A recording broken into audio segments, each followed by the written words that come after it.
COFAS publie un panorama sur les pays émergents. Yves Zlotowski, bonjour. Bonjour. Vous êtes le chef économiste de COFAS. Comment les risques pays émergents ont-ils évolué depuis 2008 ? Alors en fait, plutôt bien globalement. C'est-à-dire qu'on voit que la croissance des pays émergents a été extrêmement résistante, solide. Et ce qui est très frappant aussi, c'est que malgré beaucoup de plans de relance qu'ont fait les pays émergents pour compenser les chocs externes venant des exportations, en fait, leur dette publique n'a pas beaucoup augmenté. Donc ils sont restés à la fois très solides sur le plan de la macroéconomie, sur le plan de la croissance, et en même temps extrêmement solides financièrement. Ils ont continué à accumuler des réserves. Donc ce qui est frappant, c'est que les pays émergents étaient connus pour être très vulnérables aux chocs externes. Et 2008, ça a été évidemment l'année d'énormes chocs externes sur le plan financier, sur le plan commercial. Et finalement, bien, la découverte, en gros, c'est que les pays émergents sont beaucoup moins vulnérables aux chocs externes.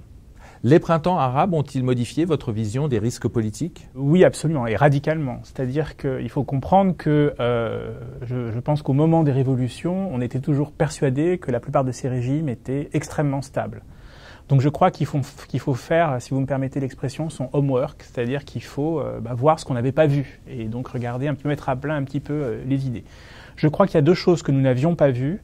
La première chose, c'est le fait qu'il y a des revendications dans les pays émergents nouvelles. Avec la montée des classes moyennes, les citoyens des pays émergents ont une demande très très forte de démocratie, de participation, ne veulent plus de barrières à l'entrée pour l'entrepreneuriat, etc. Donc ça, c'est un point premier. Et le deuxième point, c'est que non seulement ils ont des revendications nouvelles, mais ils ont de nouveaux moyens de les exprimer, de se mobiliser. Le niveau d'éducation a augmenté, le rôle des femmes dans les pays arabes s'est radicalement modifié ces 20 dernières années. Et puis bien sûr, il y a les réseaux Internet qui ont joué un rôle extrêmement important dans la capacité de mobilisation des jeunes notamment. On parle d'une montée du protectionnisme dans les pays émergents. Qu'en pensez-vous ? C'est difficile à mesurer. Enfin, en tout cas, les mesures qu'on a sont pas totalement évidentes parce que il y a eu effectivement des mesures qui ont été prises en défaveur effectivement du commerce dans beaucoup de pays émergents, mais aussi d'autres mesures en faveur du commerce. Donc, quand on regarde, disons les mesures nettes, si on peut dire, c'est difficile. Mais ce qui est clair, c'est qu'il y a dans les pays émergents et chez les autorités des pays émergents une vision de la mondialisation qui est différente, qui est, je dirais, beaucoup plus pragmatique. Je vous donne un exemple très concret. Quand maintenant les pays émergents, les autorités font des plans d'infrastructure, ils réservent les commandes publiques à l'industrie nationale. Donc ça, c'est très important. Et c'est très important actuellement, à un moment où vous savez que dans la zone euro, l'exportation, c'est la bouée de sauvetage. Eh bien, si les pays émergents sont moins enclins à voir, par exemple dans le secteur des infrastructures, où la France est très importante, à voir des exportateurs français venir sur leur marché, je pense que c'est un sujet très important.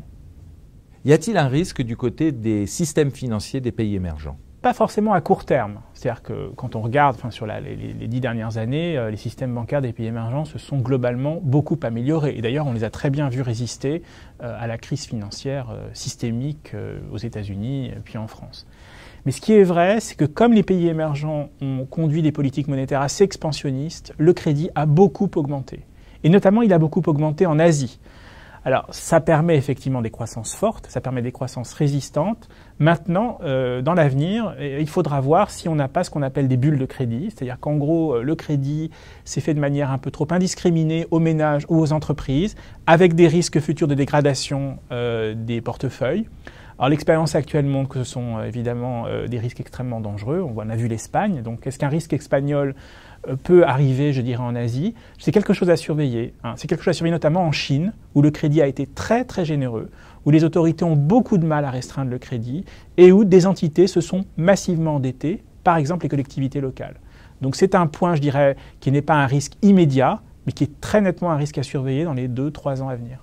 Yves Zlotowski, chef économiste de COFAS, je vous remercie. Merci.